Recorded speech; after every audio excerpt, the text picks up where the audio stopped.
ba yan? Paggabi na, ang init-init pa rin. Oo nga eh. Diyos ko, ang aga-aga pa lang, ulas na agad yung makeup natin, no? Naku, masanay ka na. Sa loob ng 2 linggong pagkatrabaho sa resto bar, mabilis na nakapalagay ng loob ni alias Cathy ang ilan nilang parokyano. Wala yata tayong kikitain ngayong gabi. Oo nga eh. Tumal. Alam mo, kailangan ko pa naman magpadala ng pera sa mga Junakis ko. Ilan ba ang anak mo? 4. Girl, sipag mo ah. Wala eh, na-in love kasi. Sir! Mukhang pagod na pagod kayo ah. Pahinga muna kayo. Isa na rito ang isang trabahador sa radiator shop na si Jayan Panay. Sa kwarto ni Jayan. Ang barracks kasi na tinutuluyan ni Jayan, ilang hakbang lang ang layo mula sa resto bar. Kung makikita nyo po, yung kung saan nagtatrabaho si Cathy dito sa bar at ang lugar na pinangyarihan ng insidente dito sa radiator shop kung saan ang biktima ay natagpuan sa kwarto ni Jayan. Makikita nyo, pababaho to ng hagdan, ilang hakbang lang papunta rito sa kwarto.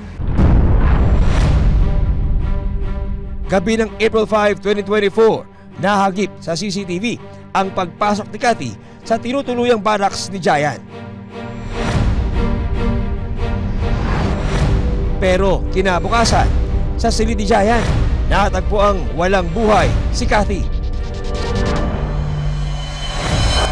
Sa imbestigasyon ng mga pulis, lumalabas na day off o walang pasok noon si Cathy, kung kaya naisipan niyang yayain si Jayan. Based dun sa investigation natin tsaka sa CCTV, April 5 mga bandang alas 8, nasa labas ng harapan ng bar itong babae na si alias Cathy. Niyaya niya tong biktima na uminom. Kuya, sabi niya, kuya, inom tayo. Siguro nagkasundo sila. Inom ba kayo mamaya? Bakit? Wala lang, makikiinom lang sana. Ang tanggal lang ng stress, problemado sa buhay eh. Sige, tara. Tara. Talaga? Tara. May mga statement din tayo ng istigo na isa ring kasamahan ni Jayan na sinabi niya na nakita niya yung si Jayan na mga bandang alas 8 ng gabi, April 5, 2024, pumasok itong si Jayan. Ilang saglit lang, sumunod naman tong babae. Dito na nakuna ng CCTV ang pagbaba ni Cathy patungo sa barracks at pagpasok sa silid ni Jayan. Okay na ba to? Uy, okay ah, may chicha pa, sige. Iinom na natin yung problema mo. O ba?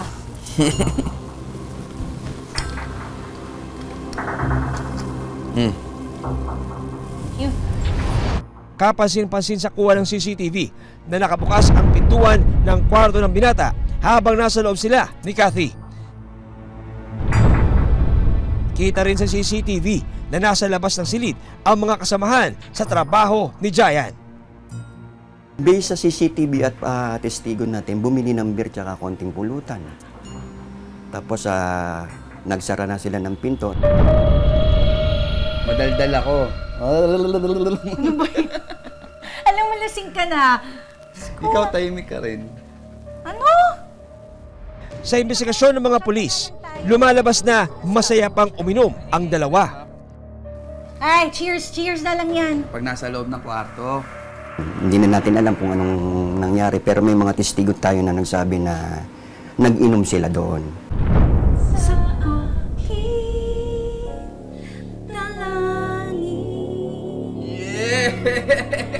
Daya mo, ikaw naman kumanta!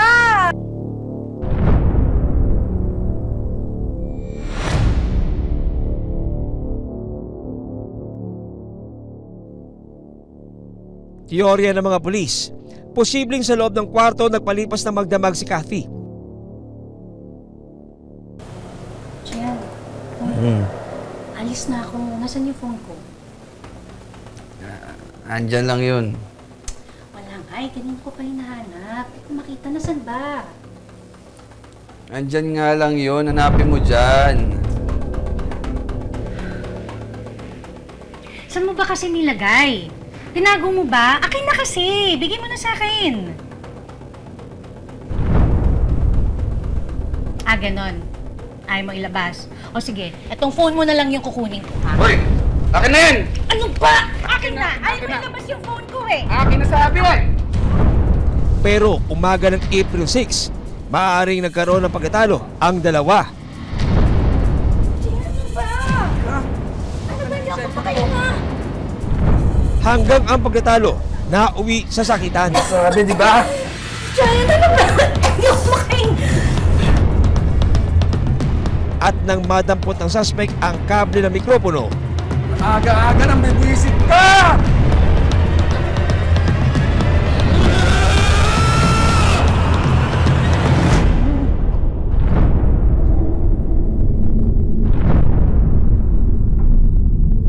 Parang nagdibing po ang paningin niya, kaya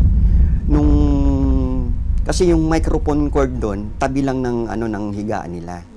Kaya nung pagkasipa sa kanya, nasunggaban ni Giant yung microphone cord, ipinulupot sa leeg ng babae.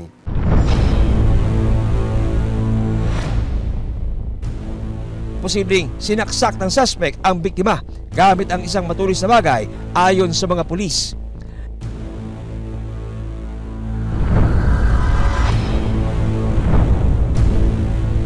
Kaya yun ang nangyari, na may tama pa nga siya ng isang saksak sa leeg. Matapos maisagawa ang krimen, lumabas si Giant sa kanyang silid bandang alas 7 ng umaga. Makikita sa isa pang kuha ng CCTV ang 2 beses na pagkuha at pag-inom ng tubig ni Giant.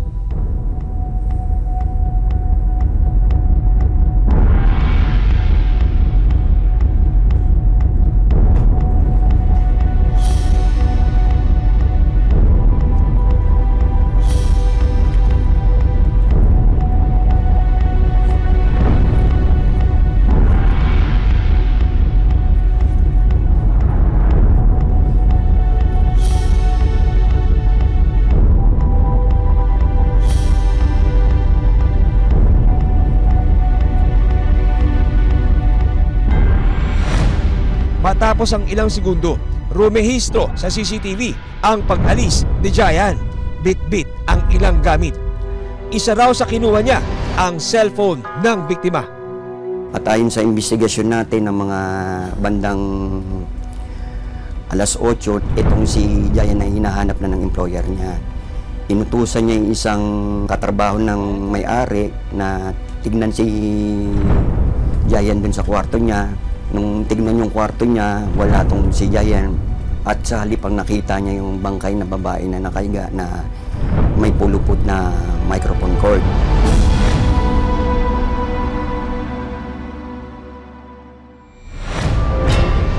Dahil sa mga kuha ng CCTV, dagdag pa ang testimonya ng ilang saksi. Itinuri na pangunahing suspect sa pagpatay kay Cathy si Giant Panay.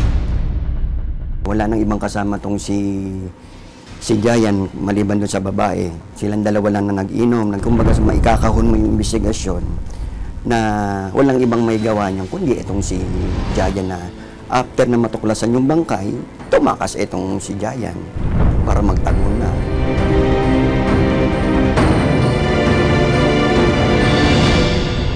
Palagay nyo, saan nyo kaya maaaring magpunta yung suspect? Hindi ko alam, pero subukan sa Caloocan. Doon natin nagtatrabaho sa Giant. Isang hot pursuit operation ang ikinasa ng Makati City Police para matuntun ang kinaroroonan ni Giant. Noong araw ding yun, nagtungo mga pulis sa Caloocan City para hanapin ang suspect.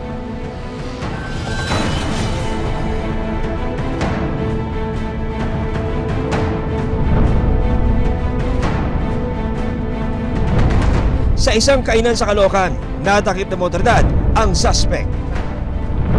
Hoy! Teka! Saka mo muna! Hoy! Tigil! Tigil! Hoy! Bayad mo! Nung lalapitan ng masense na ng suspect na may mga pulis, tumakbo to pero eventually nahabol naman. Hoy! Tigil! Tigil! Laba! O ano? Nakaresto ka namin, ha? Alam mo na, may kaso ka! May kaso ka na pagpatay sa Makati! Arestado sa Caloocan ng suspect sa pagpatay sa isang babae sa Makati City nitong weekend. Idiniretso ang suspect sa Makati City Police Station. Gusto ko makulong siya ng habang buhay. Sa panayam ng GMA Integrated News, sa suspect na si Jayan, inamin niya ang nagawang krimen. Dilim yung paningin ko po, na blanco yung utak ko, na doon ko napatay. Jayan. Uy, alis na ako. Pero depensa ni Jayan sa mga pulis. Ganon. Ayaw mo ilabas. Sinisingil siya ng 7,000. Tapos nang wala siyang maibayad, sabi niya mamaya na lang, kinuha ng babae yung cellphone niya.